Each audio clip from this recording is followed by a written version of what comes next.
कहानी शुरू होती है ऑस्ट्रिया के एक छोटे से गांव से, जहां नन्हे मेंडल को प्रकृति में बड़े रहस्य नजर आते थे।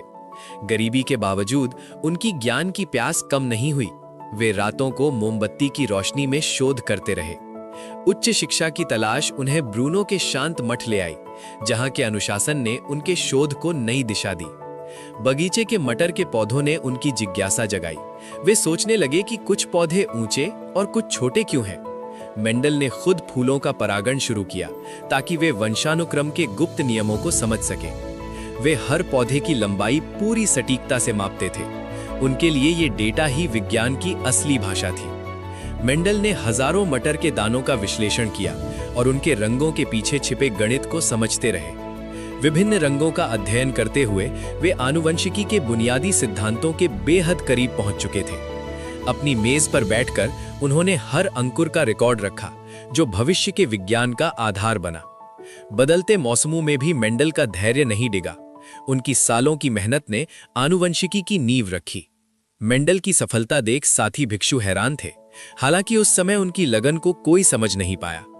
हाथ में थामी इस नन्ही फली में मेंडल को भविष्य के वे रहस्य दिखे जो दुनिया बदलने वाले थे।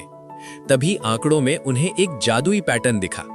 मेंडल ने आनुवंशिकी के सबसे बड़े राज को सुलझा लिया था। 1865 में उन्होंने अपनी खोज दुनिया को बताई और जीवन को गणित के सूत्रों में पिरो दिया।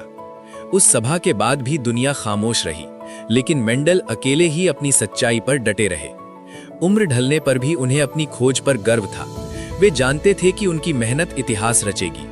वर्षों बाद जब वैज्ञानिकों ने उनके पुराने कागजों को खोजा, तो वे मेंडल की दूरदर्शिता देख दंग रह गए। मेंडल की विरासत ने आधुनिक विज्ञान को जन्म दिया। आज का डीएनए विज्ञान उन्हीं के सिद्धांतों पर टिका है। जैसे पत्थर चीरकर अंकुर फूटता है, वैसे ही मेंडल का सत्य भी समय के साथ अमर हो गया। मेंडल सिखाते हैं कि सच्ची जिज्ञासा हर रहस्य सुलझा सकती है।